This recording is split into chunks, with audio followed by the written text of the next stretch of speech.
and welcome to my channel Natural Biology. In the last class I have gave the introduction of the lesson nutrition, the food supply system. In this class I am going to explain you about autotrophic nutrition. Okay, so let's start.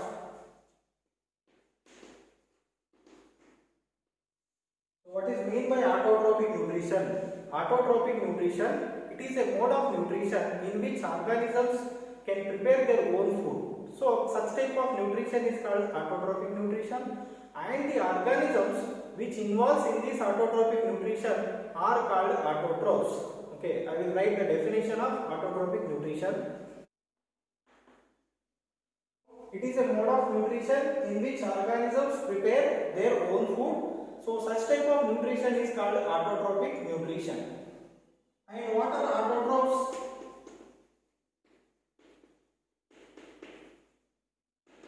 So autotrophs are the organisms. Okay, autotrophs are the organisms which carry out this autotrophic nutrition. The word autotroph is derived from Greek. Okay, in Greek, auto means self and trophy means nourishment. Okay, so that is the meaning of the word autotroph. Okay, or autotrophic nutrition. In Greek, auto means self and trophy means nourishment. So they get nourishment themselves. Okay, so such mode of nutrition is known as autotrophic nutrition. And the next question is, from where plants get the raw materials for making the food materials? Okay, for making any, for example, to prepare tea or coffee, we need some raw materials like water, sugar, milk, and tea powder or coffee powder. So likewise, to make the food materials, plants also need raw materials. Okay, raw materials which are essential for photosynthesis are, we know that carbon dioxide, water, light, chlorophyll, these are the raw materials. From where plants get these raw materials? So let me see here. Raw materials for photosynthesis. Okay, so one is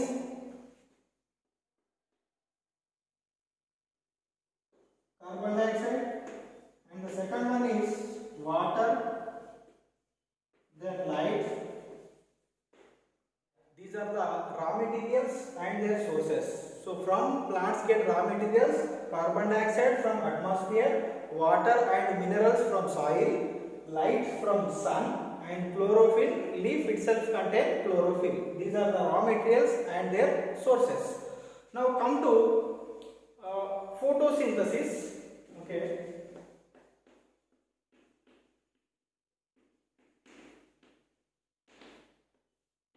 As you know that photosynthesis is an important life process. Scientists have been working for centuries to find out how plants carry out photosynthesis and what makes the plants as universal food providers. As we know that photosynthesis is the life process, an important life process which makes the plant as the universal food providers.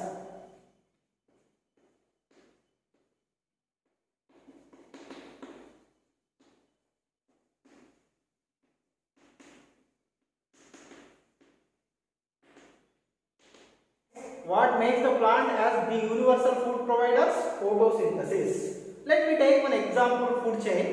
I am taking an example, that is grass, deer and tiger. So grass, deer, tiger, it is a simple food chain. Now we know that deer is a herbivore which directly depend on grass for food. Okay. Even tiger, it is a heterotroph, but it is depend on deer. Tiger is a heterotroph which depend on deer. Means even tiger is indirectly depend on grass only. So likewise, every organism in the universe either directly or indirectly depend on plants for their food materials. Hence, plants are called the universal food providers. And investigations into plant life process might have started long ago. Okay, many scientists worked on this photosynthesis to find out how plants carry out all their life process. But the actual experiments to find out the plant needs started from 17th century.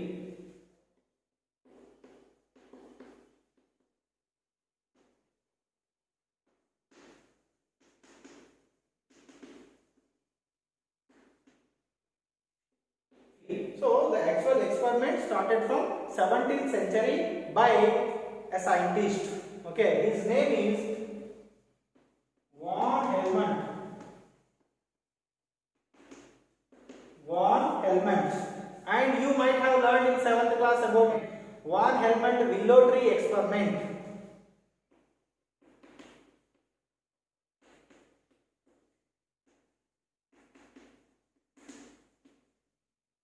Which was continued for 5 years. By this experiment, he concluded that the role of water in the photosynthesis. And it took humankind more 300 years to know the present definition of photosynthesis. It took 300 years to know the present definition of photosynthesis. Let me discuss what is meant by photosynthesis. The word also derived from a Greek language. So in Greek, photo means light and synthesis means putting together. Means in the presence of light, plants preparing their food materials. That is the meaning of photosynthesis. Let me see what is the definition of photosynthesis.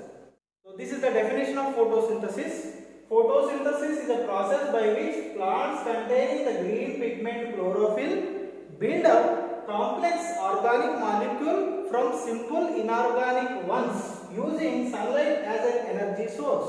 So this process is called photosynthesis. It is not a simple process. It is a complex process. So it is a complex process. Okay, complex process means it is not simple. It is tough. And several intermediary compounds also involved in the process of photosynthesis, and there are several reactions also takes place. So complex process involves several reactions and some other intermediary compounds. And come to equation for photosynthesis.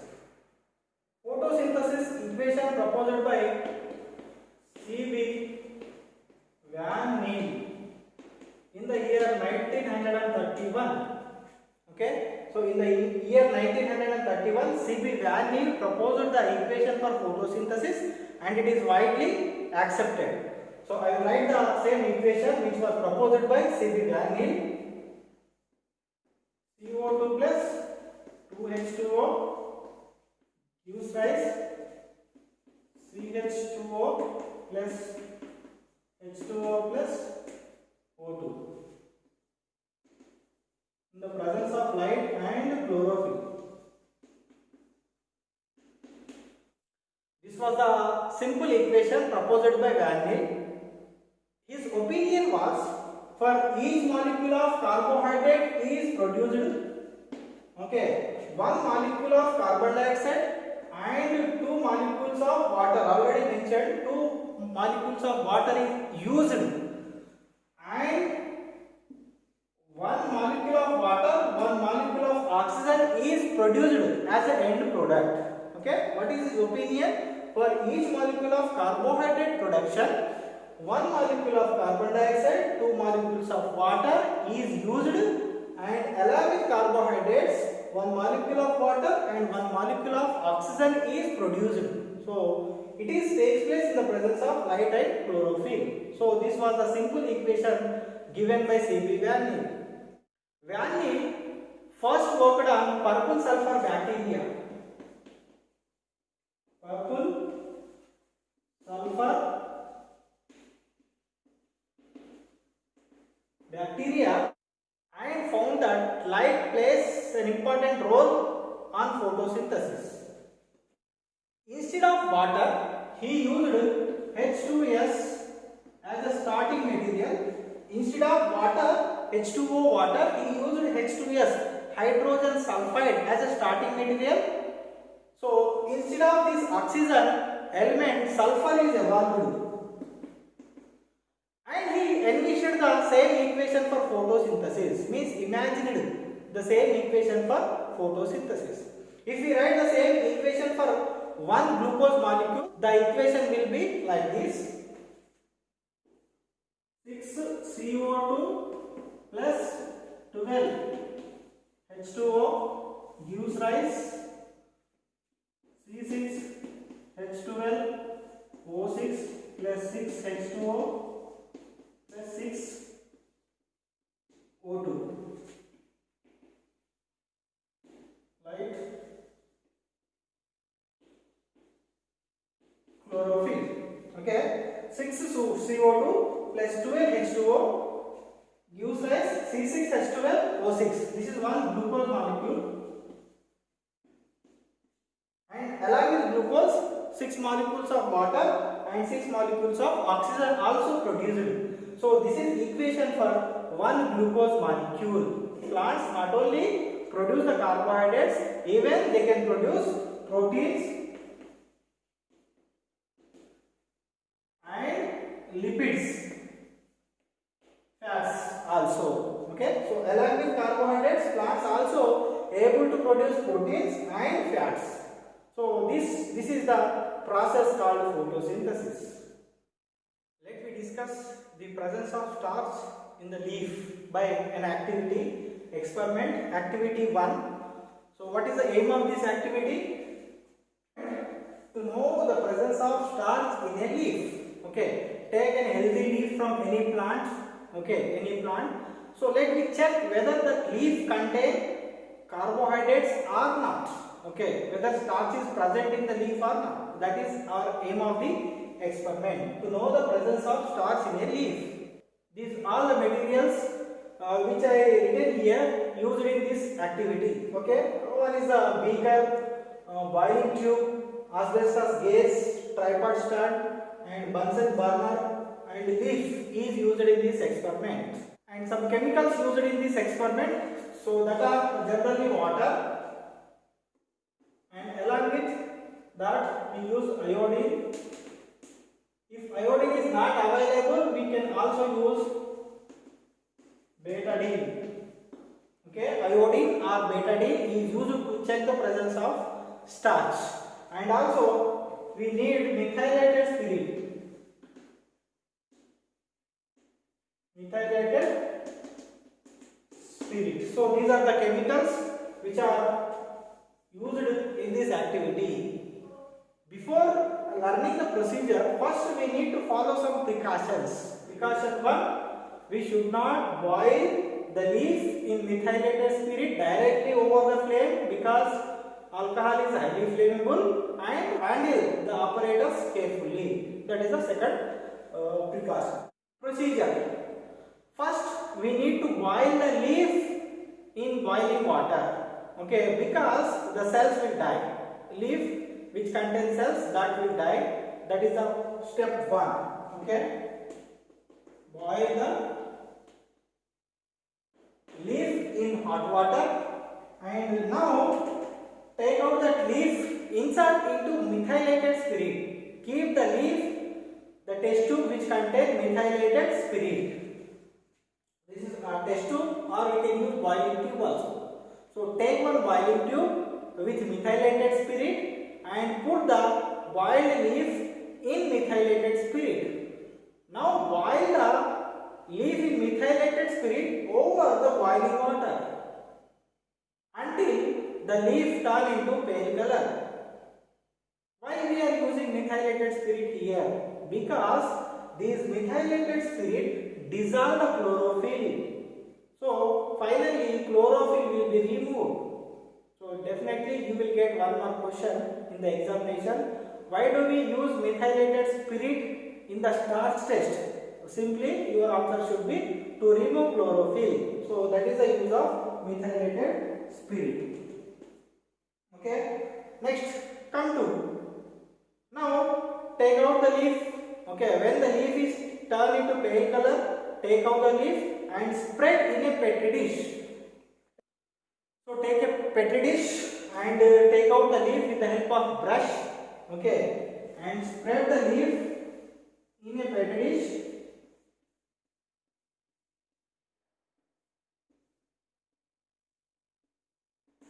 Now, with the help of dropper, pour little drops of iodine. If iodine is not available, we can use betadine also. So, spread the iodine or betadine over the leaf. Now, observation. Come to observation. What we have observed? If starch is present, the leaf turn into blue-black color. Which color? Blue-black color. So that indicates the presence of starch.